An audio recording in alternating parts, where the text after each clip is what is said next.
Yo quería otro título. Yo quería que se llame Una crisis de magnitudes bíblicas. Quedó al final en el primer capítulo. Y la tapa la pensamos también como, bueno, como dijimos todo, película de terror de los 90 o algo así, sangre, locura, crueldad, etc. A mí me gusta mucho el cine. Max Rompo, el que hizo el arte de tapa, también. Entonces nos empezamos a pasar cosas, referencias, los niños del maíz, Kill Bill, King Kong, Drácula. Yo quiero que lo lea todo el mundo. Cuando escribo libros siempre pienso en que lo lea mi sobrino, que ahora ya es grande, tiene 20, pero en su momento tenía 14 cuando salió Economía Feminista, y mi vieja, que le gusta leer, pero se aburre, dice que no entiende, no sé qué, entonces si ella se engancha, a mí me copa. En el año 2016 publiqué Economía Feminista, Cómo construir una sociedad igualitaria sin perder el glamour. Es un libro que de alguna manera tomaba la experiencia que estaba viviendo la Argentina con un auge, un despertar, no sé, cómo se revitalizaban las luchas feministas. Ni una menos, la lucha después por la paridad en las listas, después el aborto legal, seguro y gratuito. En el 2016 se publica Economía Feminista y busca de alguna manera contar lo que estaba pasando y abrir el camino a preguntas, ideas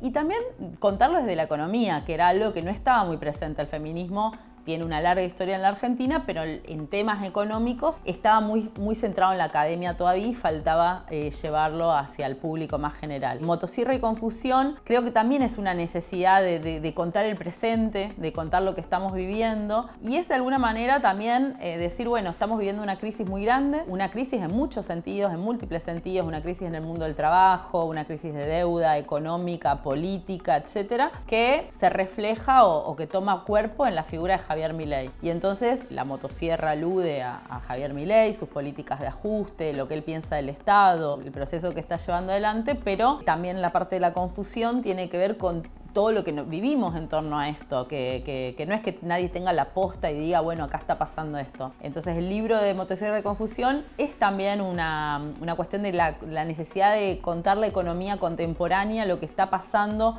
lo que está emergiendo, para tratar de ordenar, me imagino yo, ideas y aportar también a debatir hacia dónde querríamos ir los que no confiamos o no nos gusta tanto lo que Milei está planteando. Lo que nos está pasando es que quienes vivimos la crisis del 2001 también tenemos un gran recuerdo de la explosión social, de las movilizaciones, de la Plaza de Mayo llena, incluso con los gases lacrimógenos, la represión, la gente que iba a los cajeros y les pegaba porque quería sacar la plata que había quedado en el corralito a los depósitos. Digo, había las rutas cortadas con los piquetes, digo, había como una muestra hacia afuera del descontento social. Y esta crisis es diferente, se está procesando de otra manera, o por lo menos ahora que estamos todavía en octubre, noviembre del primer año, digamos, del gobierno de Milei. Yo creo que hay muchas crisis abiertas. Cuando empezó la pandemia, me parece que fue el momento en el que las vimos más abiertamente y estuvieron más sobre la mesa.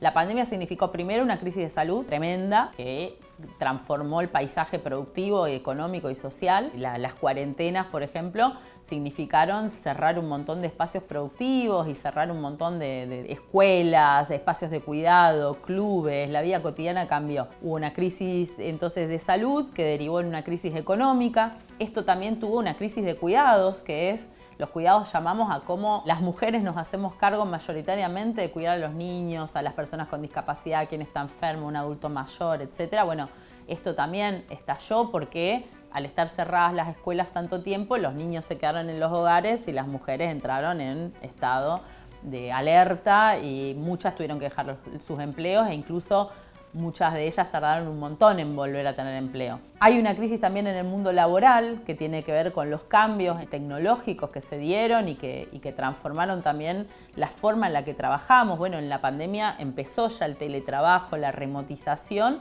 pero eso es solamente una parte de un proceso mucho más largo del que se suele hablar como el futuro del trabajo, pero que nos está mostrando también una crisis sin resolución. Y todas estas crisis acumuladas, que también en la Argentina se le suma una crisis de deuda, la crisis climática, que cada vez nos trae nuevas cosas que nos alertan. El año pasado fue una gran sequía en la Argentina, provocó una contracción del PBI de más de 3 puntos, pero lo vemos en inundaciones, incendios, mucha gente que tiene que dejar sus lugares y moverse, refugiados climáticos. Bueno, toda esta acumulación de crisis también se expresa en lo político. La crisis política de, bueno, la frustración de qué hacer con todo esto y, bueno, la desesperación de buscar una respuesta. Entonces, hay todas esas crisis que están planteadas en el libro como ventanas abiertas sin estar resueltas. Yo no digo que solamente no las esté mirando a Milei, sino que tenemos que estar atendiéndolas desde la economía y que en muchos casos hay cosas que no entran y salen de los debates económicos que muchas veces se restringen a mirar una sola cosa, por ejemplo, la inflación. La vida cotidiana nuestra en general es nos levantamos, nos preparamos algo de desayunar, el que tiene hijos e hijas se ocupa de los chicos, los lleva a la escuela, se toma un colectivo,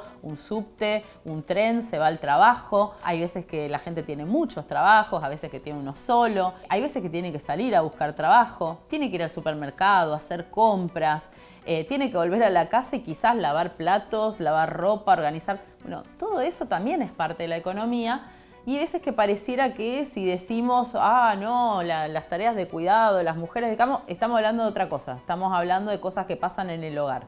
Bueno, no, en economía feminista nos ocupamos de eso, de mostrar cómo hay un montón de tareas que no tienen precio, pero sin embargo sí tienen un costo para las mujeres, todas las tareas de cuidado, domésticas, etc. Y en este también queremos mostrar que más allá de esos debates macrofinancieros, de la estabilización del dólar y de la inflación, existen un montón de otros problemas que no están atendidos en la economía y que hacen a la vida diaria. Y que además nos distraen también porque nos hacen sentir como que nosotros somos los responsables de nuestros problemas, ¿no? Entonces la jubilada que no llega a fin de mes está haciendo algo mal, está haciendo mal las compras, debería ir a otro supermercado, debería, como decía Lita de Lázaro, y camine, señora, camine, busque, ¿no? Irse al mercado central, tomarse un colectivo hasta allá lejos para conseguir precios cuando en realidad no es un problema personal, no es un problema que estoy haciendo mal las cuentas, sino que mi jubilación, mis ingresos, mis salarios están congelados, bajaron, fueron licuados o recortados con la motosierra. Y la búsqueda es sacarlo de lo personal y tratar de mostrar que hay cuestiones económicas que explican por qué vivimos las cosas individualmente de tal o cual manera. Para mí es un desafío y es una búsqueda interpelar a quien está leyendo o a quien está queriendo entender de economía y tratar de mostrarle que la economía es eso que pasa también todos los días en nuestra cotidianidad y que el precio de los productos que están en el supermercado está relacionado con ese dólar, con esa brecha cambiaria, con esa inflación de la que hablan en los medios,